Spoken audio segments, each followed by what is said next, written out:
Welcome back to Nick Lenz's Movie Review, episode 153.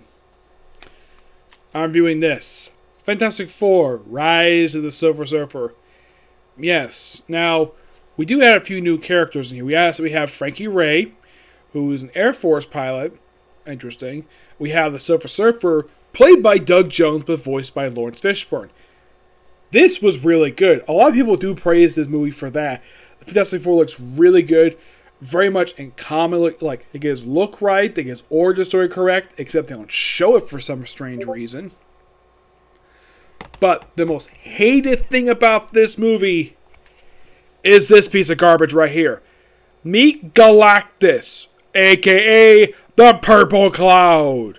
Yes, everybody hated this damn thing. Like, okay, this was, in fact, at the time, the very first cosmic character ever introduced in live action, the big one. And they just didn't want to introduce the actual Galactus. Let's bring in this purple cloud and claim this stupid thing is Galactus.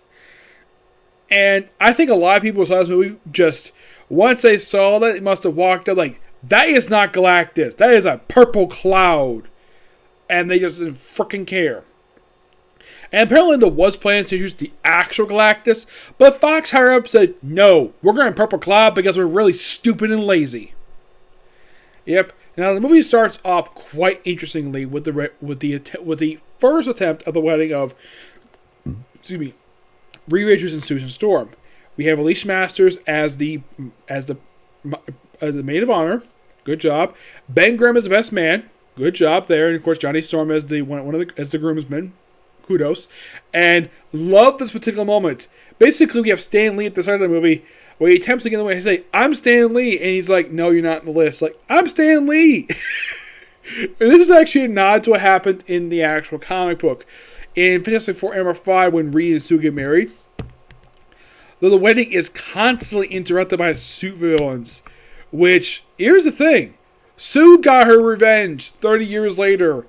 In an issue, I think it was like Avengers Unplugged, when they had the wedding of Crusher, Krill, and the second Titania, where they just basically beat their guest, because her wedding was constantly interrupted by suit villains, and that's how the comic show where like almost every wedding in comic books is interrupted by villains.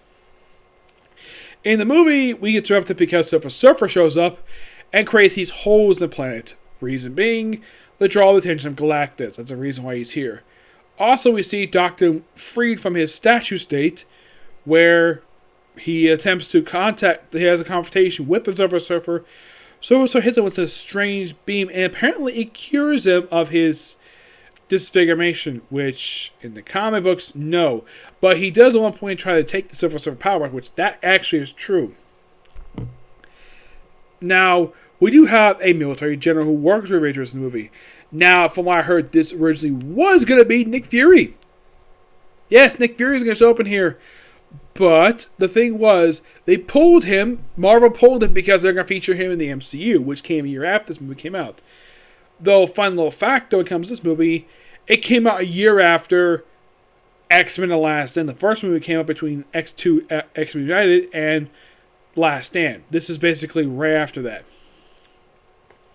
And yes, I got this from Blockbuster before it went out of business. I've had it for that freaking long.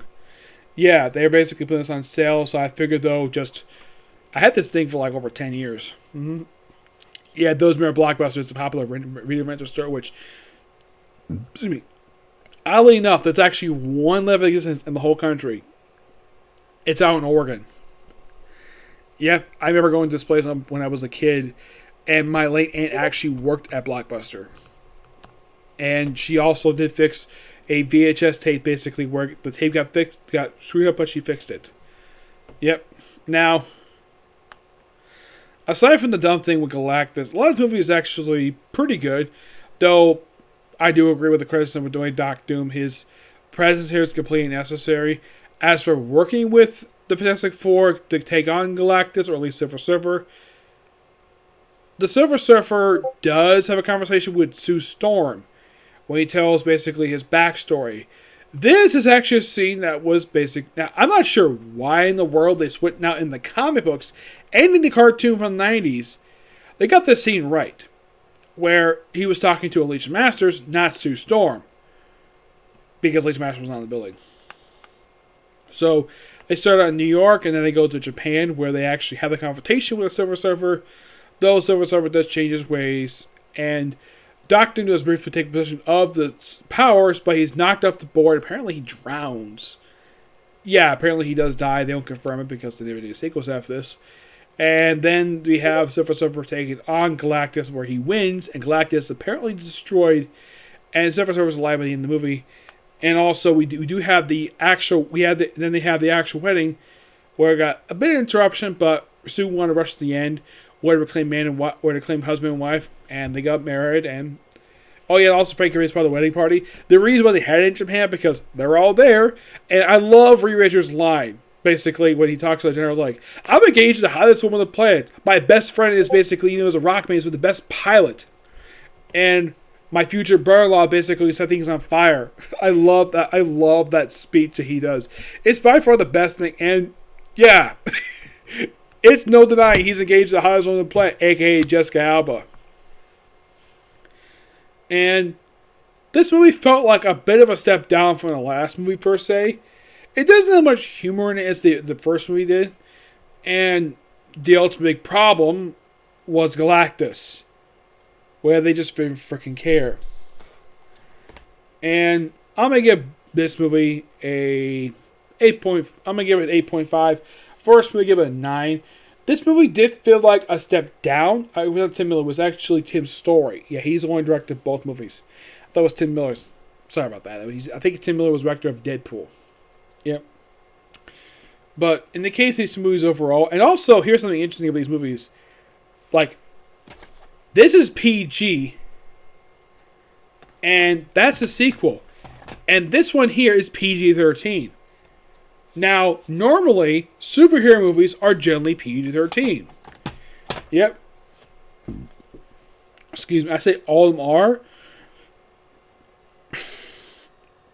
Fantastic Four, The Rise of the Silver Surfer, I believe was the only superhero movie that I can think of in the last 20 years that was PG.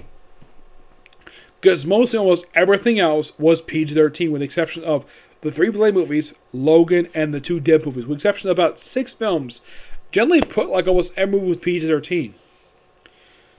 And as far as I can tell, there's no explanation of why this movie was PG that could explain why it was a bit stepped down from the last movie. Mm-hmm.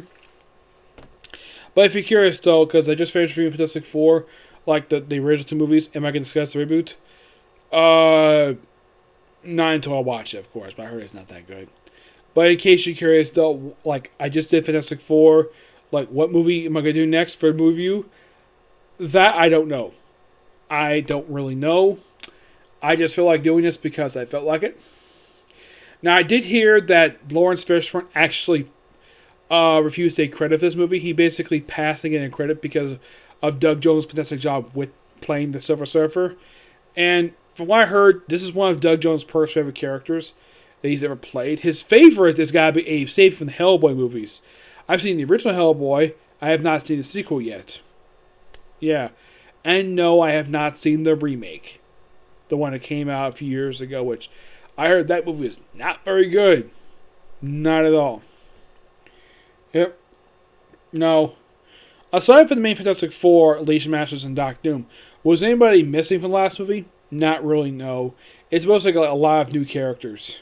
Oh, and the general was killed by Doctor Doom. Yep. By slicing the pieces in a very cartoonish way. Just turns mirrored and basically slices pieces. That's how they kills him. Seriously. Oh, and by the way, Frankie Ray, who in the comic books actually becomes a hero Galactus, doesn't do that here. And also they tease a romance between her and Johnny Storm, which, yes, that is true in the comic books.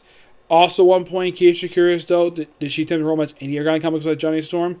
Yes, she attempted to romance the Silver Surfer. Yep, Silver Surfer. And she called herself Nova. Where she basically was like a female Human Torch, but called Nova. Yep, so that's it for this particular review, and that's it for video today, because I had nothing else planned for today. So tomorrow, I expect to see a review for, as far as I can tell right now, just for Attack on Titan. I don't have any other videos planned for tomorrow aside from that, okay? until I see you next video, bye.